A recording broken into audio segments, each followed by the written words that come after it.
you sound check, please. Yep.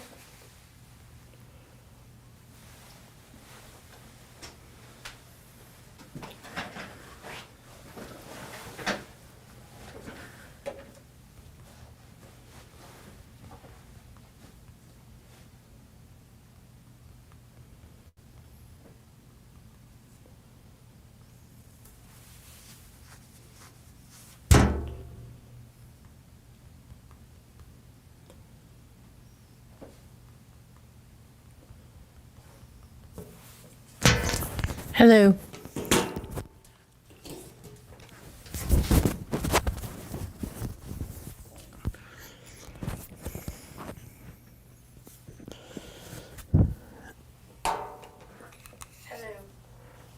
Oh, I sound good.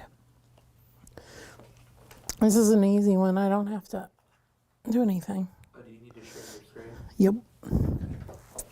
Yeah, and the dongly thing's over yonder, isn't it? Over yonder. The dongle's over there. Yeah.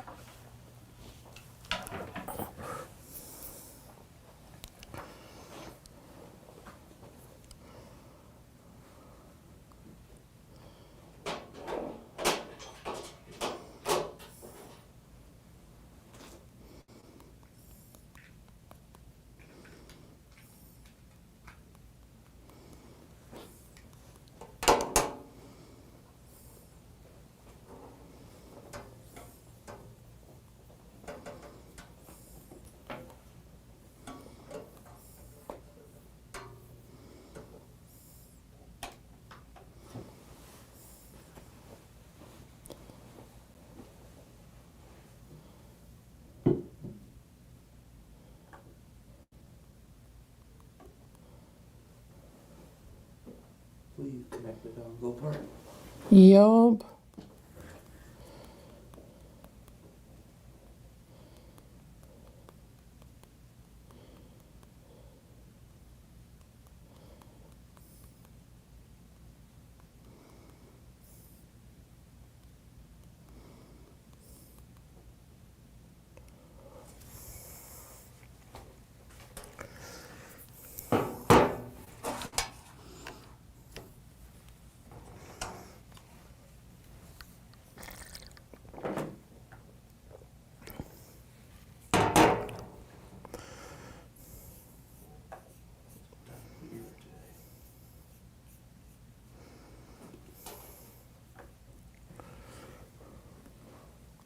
All right.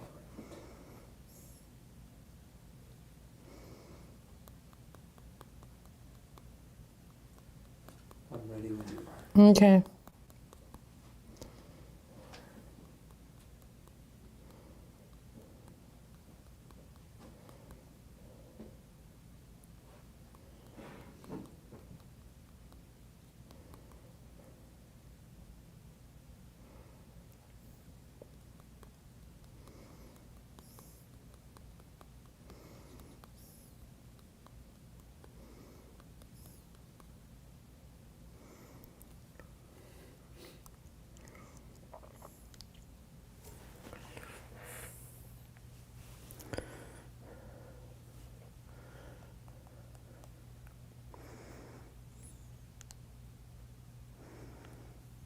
Okay, Dimple said she's thinking about you.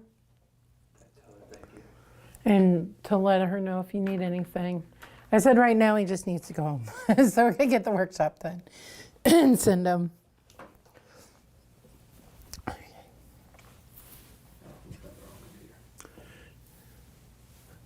going to try to get feedback today. Yeah. I'll try. I don't know how many people are going to be in, but 4 right now. uh, You ready?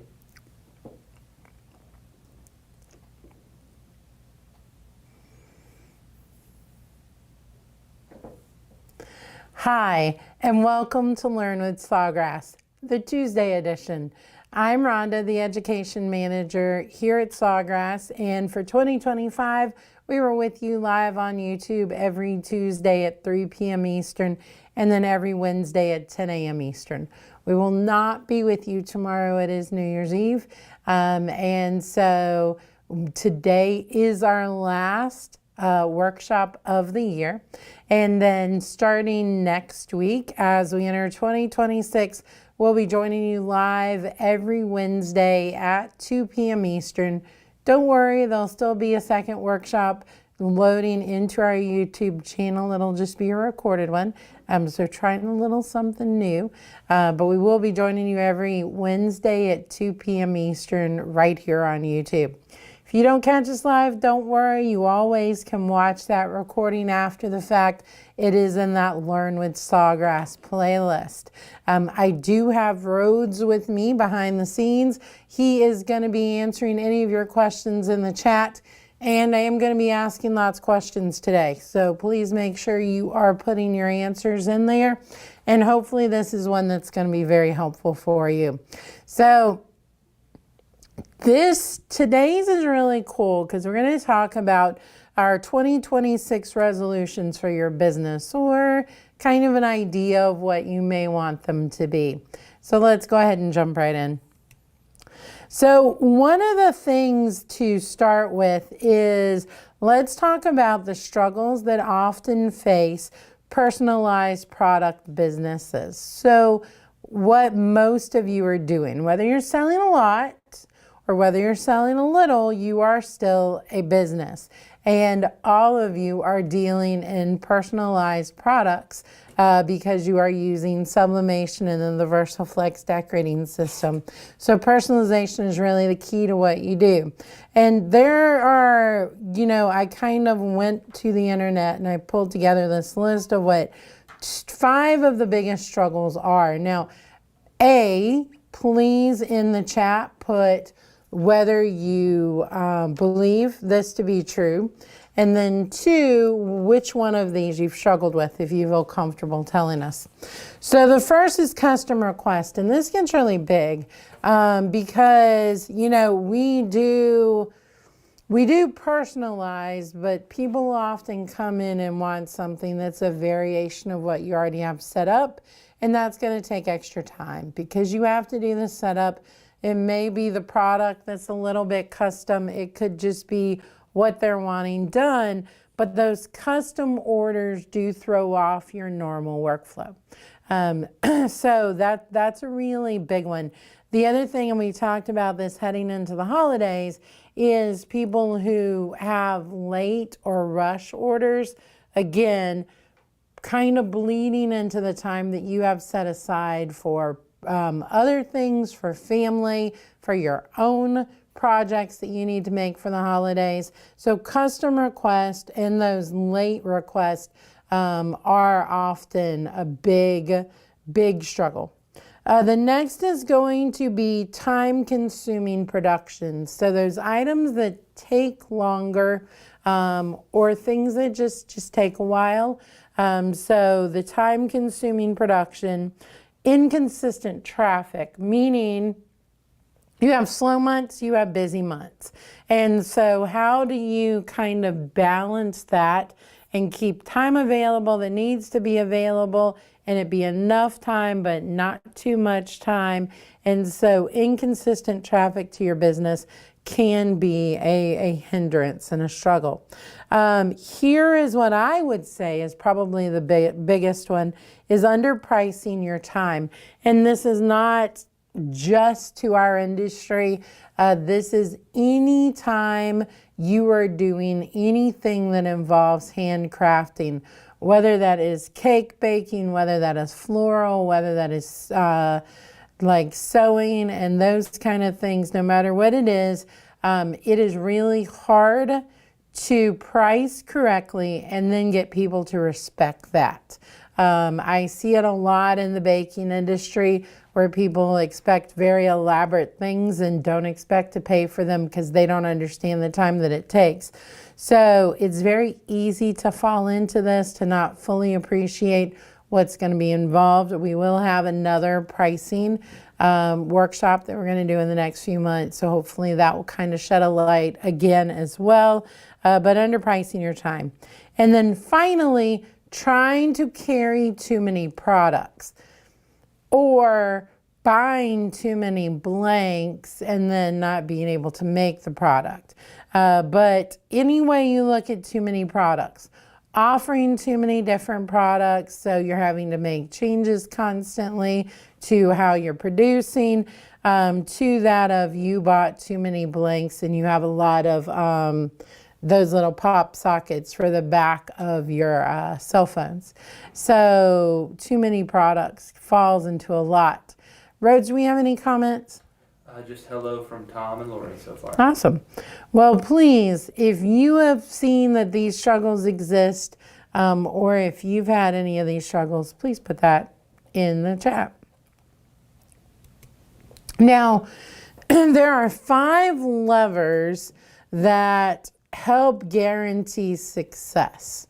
And so we're going to break all of these down, and then we're going to talk about some specific resolutions around these 5 levers.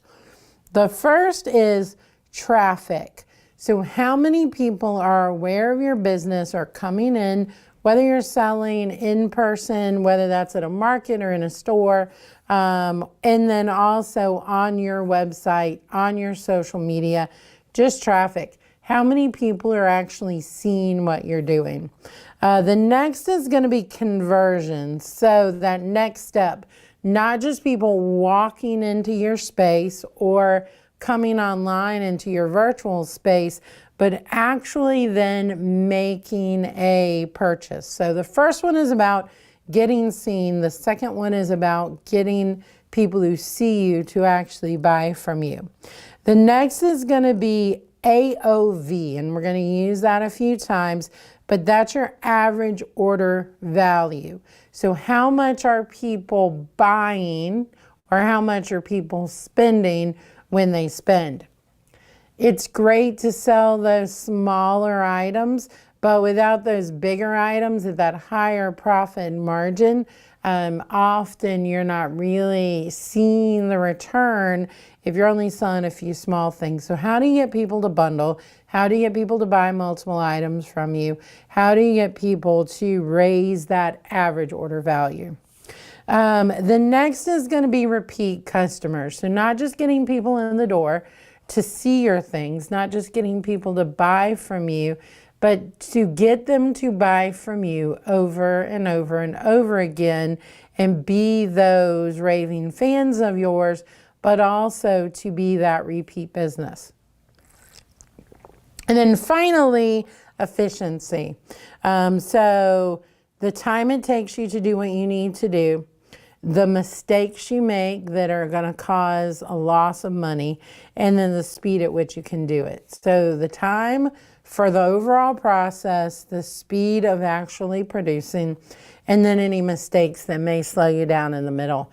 So these are the 5 levers. Now, everyone's going to be good at something, and everyone's going to be bad at something, or less successful at something. So there's always one area that you're going to succeed in, or a few areas you're going to succeed in, and a few areas where you struggle a little bit more. So as we're kind of talking, think about this. Which of these 5 levers have you not pulled? So where do you need to focus? Where should your goals be, your resolutions be for your business in 2026? Which of these need to be your focus? Is it getting seen? Is it getting anyone to notice you, or more people to notice you? Is it then converting those into customers and then getting those customers to purchase from you again? Is it the amount of money they're spending, that AOV, when they order from you? And then finally, the actual making. So aside from the selling, the actual making. How much time is it taking you to figure out what products to sell, to get designs made to go on those products, to get pieces put up to sell from, and then at the end of the day, when they purchase, how long is that order taking you? How long is it taking you to package that and ship that, or whatever that looks like, depending on how you do things. So again, throw it in the chat if you feel comfortable. Where do you want to focus in 2026? Which of these levers have you not successfully pulled in the past that will help you get that success that you want? Rhodes, what we got? Lori has a good comment that kind of relates to this. She says that she never turns on her press for less than $10. You can order less, but it will wait until I have another order to process with it. So Yeah, exactly. Yeah, so again, that's a great point from Lori. You know, as you are making orders, this is another piece of that efficiency piece. This also goes back to those struggles, those custom requests. You know, is it worth your time in the moment? It's going to be much easier for you if you can batch orders, if you can do multiple products at a time, where you can have certain days of the week where you're focusing on producing. I mean, we have the same issue here. It takes time to get the press set up. It gets time to get everything out, to arrange everything, to do orders, or to do, in our case, samples or whatever it may be, to do demos. So yeah, that's a great point from Lori. You know, with that average order value, not taking your time to do an order that's not going to be a high value one. Wait until you have other orders to do it with. But you know, again, these tie in so well together. The struggles of personalized product businesses and how they tie into those 5 levers and how you need to pull those. So let's look. Is there any more? no, we're fine. Okay, so we're going to go ahead and look at some resolutions that you may consider. Now, I'll go ahead and tell you there's going to be a challenge at the end that you're picking from the different categories. So we'll talk about that later, but let's kind of run through some of these ideas for resolutions. So the first is around that concept of repeat customers. So this is the repeat customer resolution, and the goal is to increase repeat customer rate by 15%. Now that's a pretty highly doable number. That's less than a fourth of your customers. So if you had 12 customers in a year, that's probably 2. So can you get an extra 2 people to be coming back? I hope I did the math on that sort of right. But can you get 2 people to come back? And of course, hopefully your numbers are higher than that, but kind of give you a way to think about that. So some of the things that you can do are VIP loyalty programs. So ways to reward people who shop with you frequently. Now, what would that look like? It could be a benefit like sneak peeks. So they get early access. They get to see what your Christmas items are going to look like. Sometimes it's input.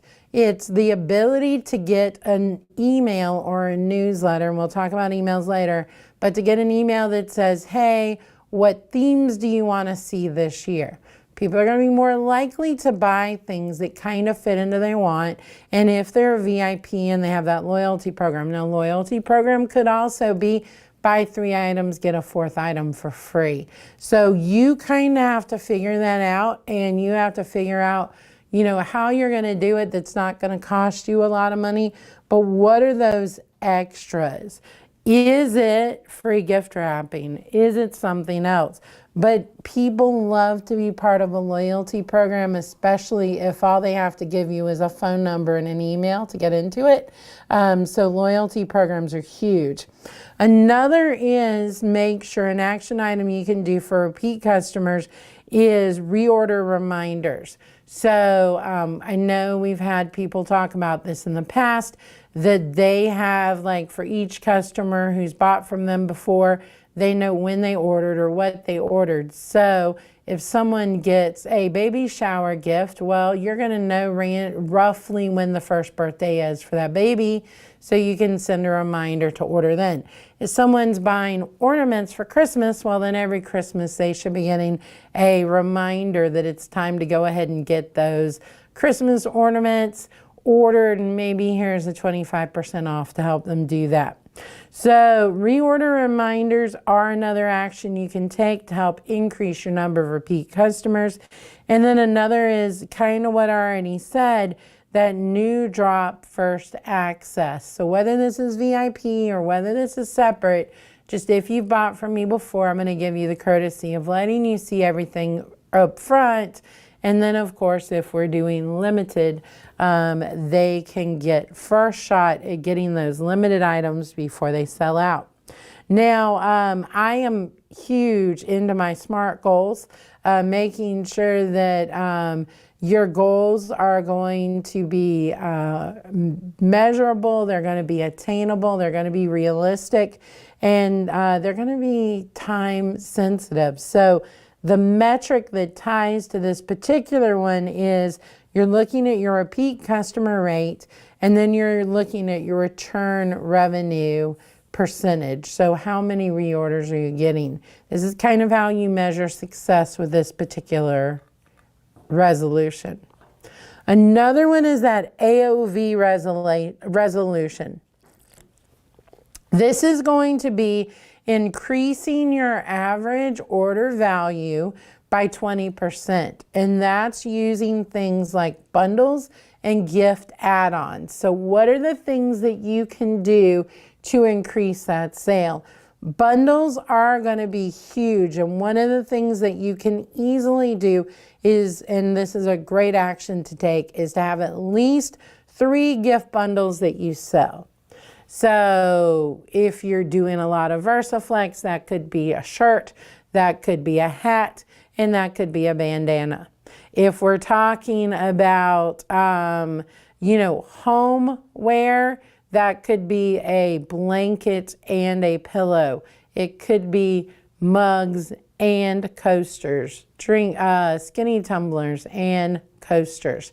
So figuring out those things, and maybe with the skinny tumblers or water bottles, you're going to do car coasters, but bundling those items together. And as we go into gifting season, which is our next big focus, we are quickly moving towards that season of Easter, Mother's Day, Father's Day, graduations, and weddings, which we fondly here refer to as gifting season.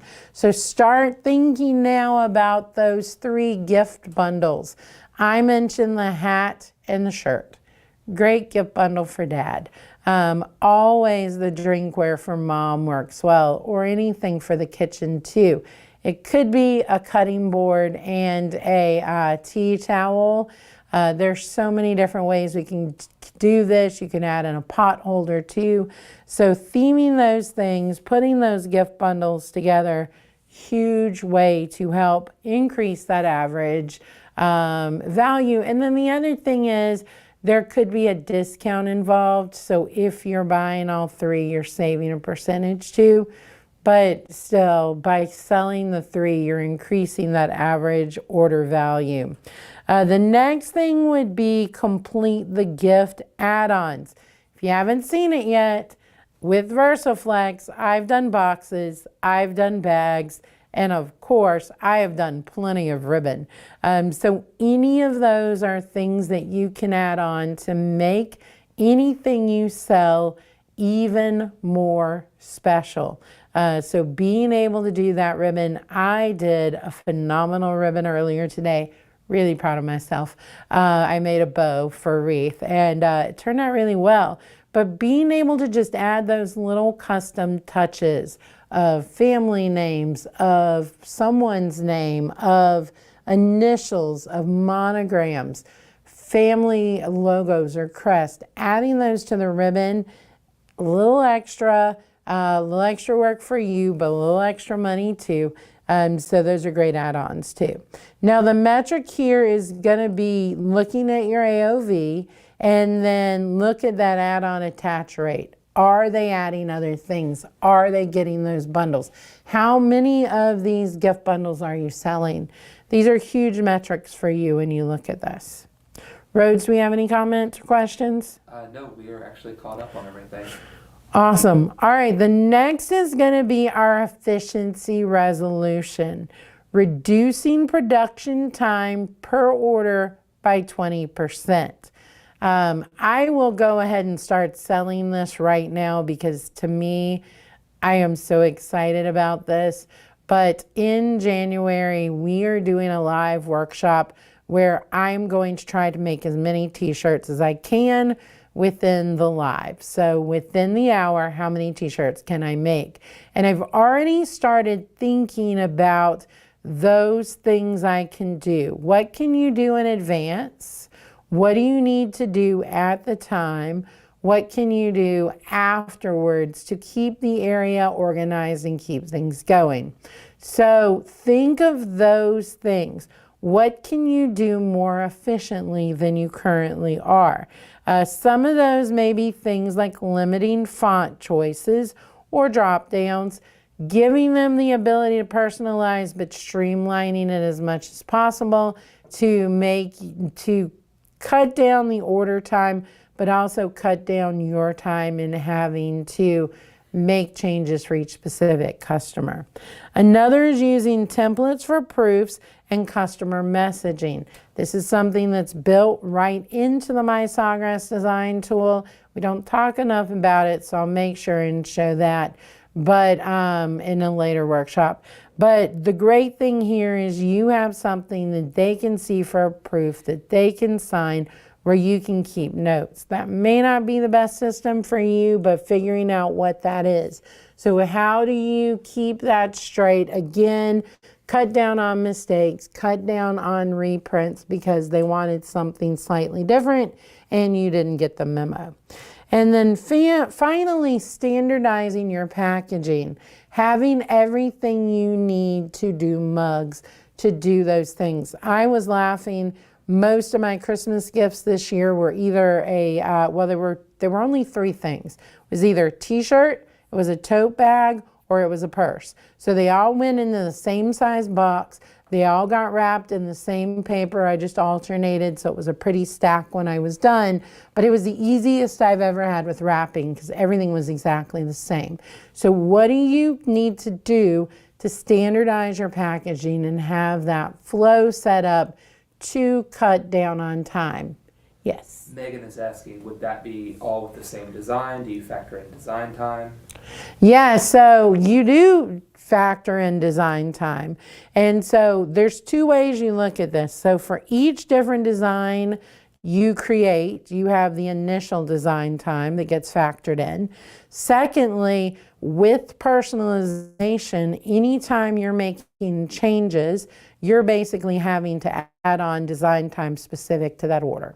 So by limiting what they can change and what they can alter, it's going to make your life easier. So you don't have to go through 20 fonts. It's going to speed up the order process too, but it's also going to speed up your time in making the changes for when you produce it. Oh, and I forgot. What we're looking at metric-wise here is the time per order and then also the remake rate. So cutting out any mistakes is a huge way to improve your efficiency. All right, the next resolution is around visibility and your content system. So how are people seeing your stuff? And then of course, what are you doing on social media to market your business, both on your website and then on social itself? So here's the resolution and here's the goal. Post 4 short videos a week using 3 repeatable content series. Now let me explain that a little bit. So let's go ahead and jump to this second one in the actions. What is a content series? It's going to be name of the day. So if you're doing a lot of personalization, what's that name that you've seen that you can highlight? This is a great one because you're showing something that someone has purchased, which then gets them more excited, and it highlights them, which everyone loves, and helps bring them back to you. But also, it's going to help people see what you're selling and what you're making in real form. Not just a mock-up, not just your image on a pre-done lifestyle image, but an actual product that you've made that you have in hand. Can even be, this would be a great peel and reveal series to just do a video of you peeling the name of the day. Do that video once per week. Once per week, have a name, I would say name of the week, because you're only doing it once per week. You're not going to do it every day, but a name of the week. and reveal that mug with the name or that shirt with the name or whatever it is.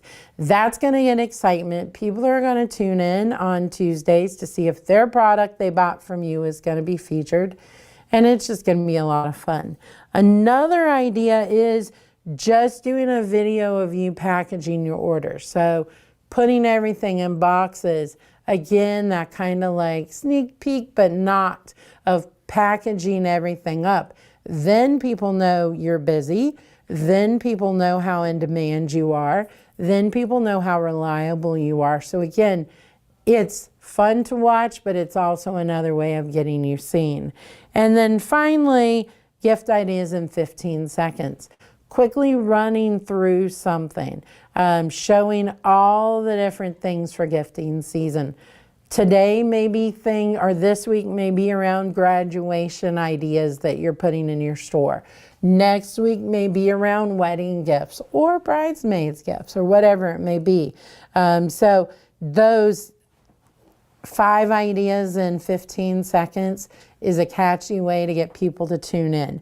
So posting videos, choosing these repeatable content things that you can do each week that people know to tune in for is a great way to meet this resolution to increase your visibility, especially if it's a little bit fun.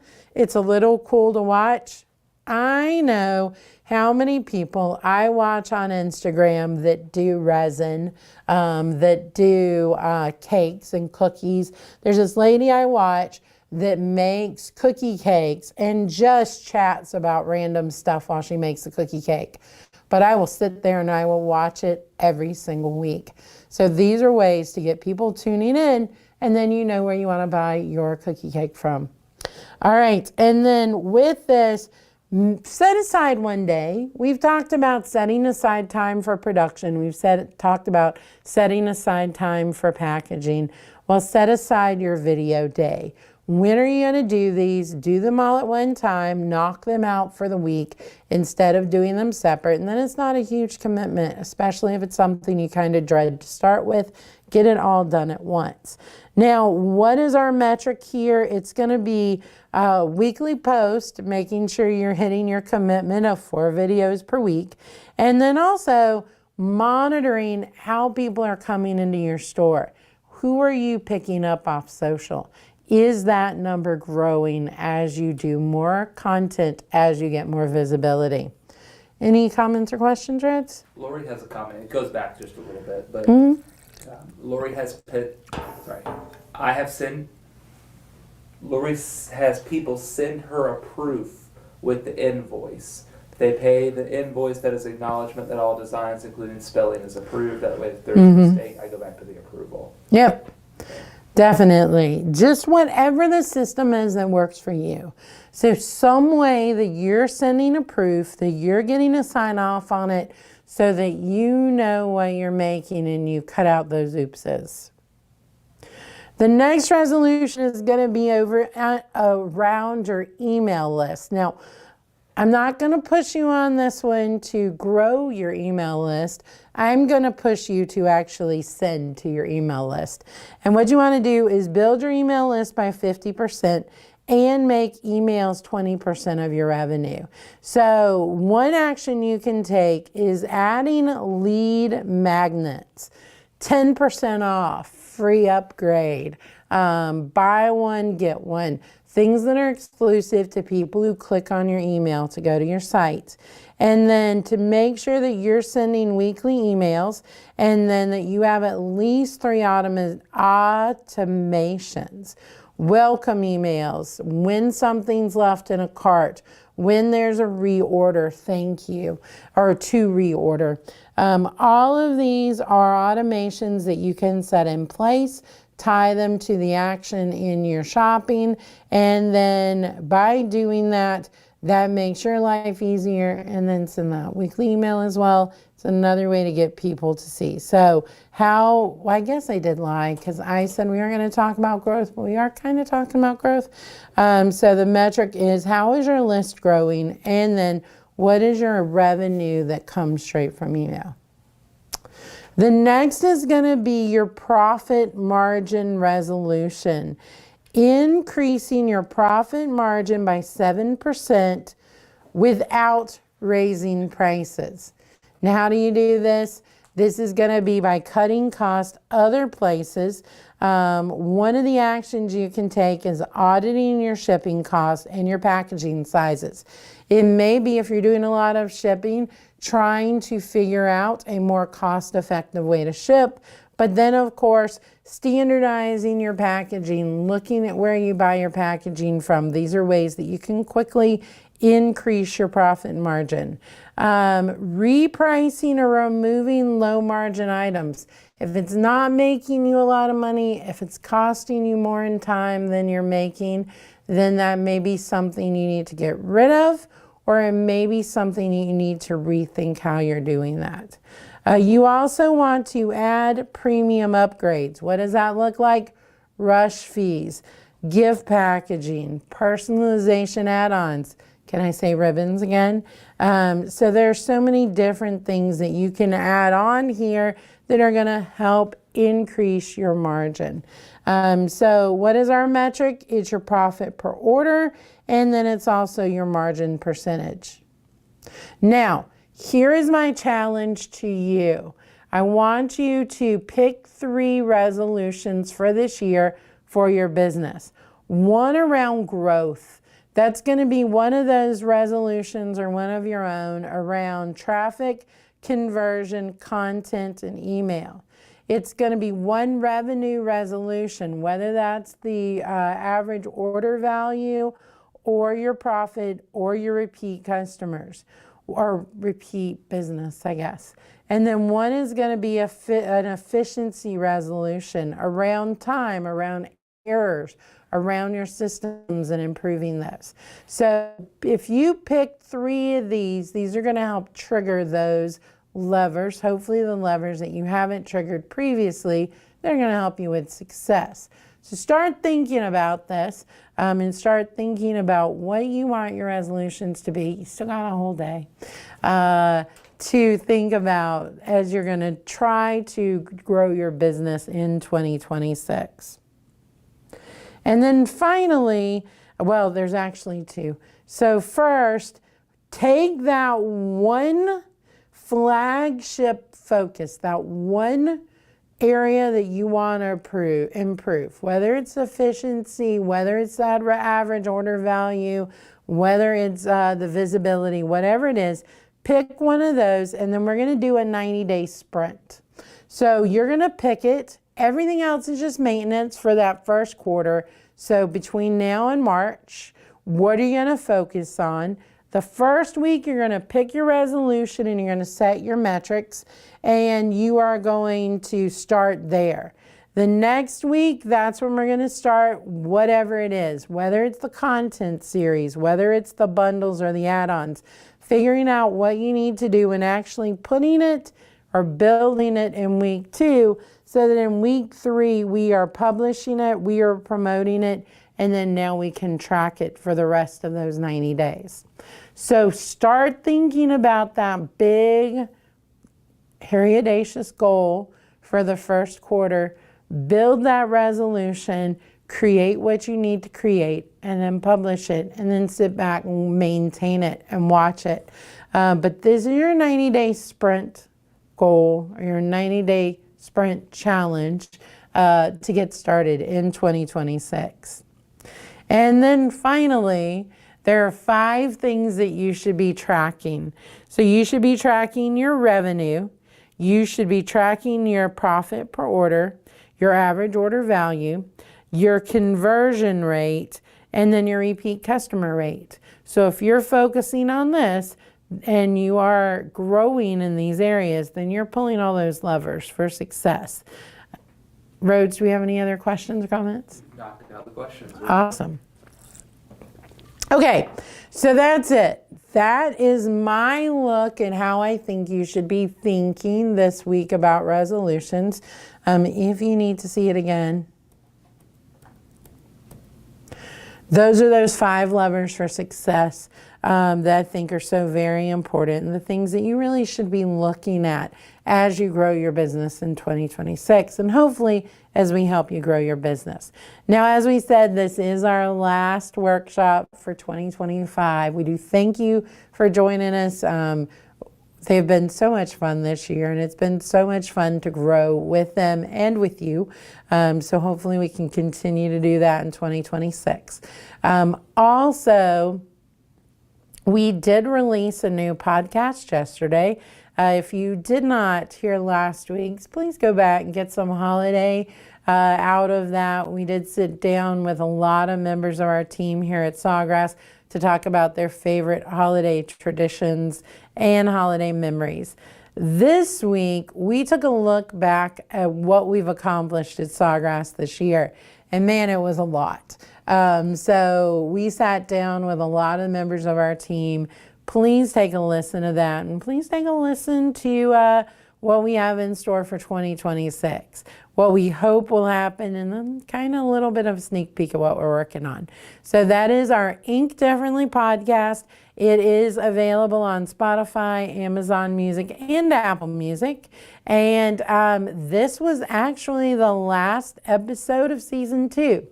Don't worry, we won't have as long of a break as we did between seasons 1 and 2, but season 3 will be debuting middle of January. So we'll continue to talk to some of my favorite people and hopefully teach you a little bit along the way. So we hope to see you next year as we kick off our workshops on Wednesdays at 2 p.m. Eastern, and then there's recorded ones for you to grab as well. So thank you so much for being with us. I hope you have a happy new year. Any more comments or questions I missed? All right, that's it for today. Have a good one. Bye.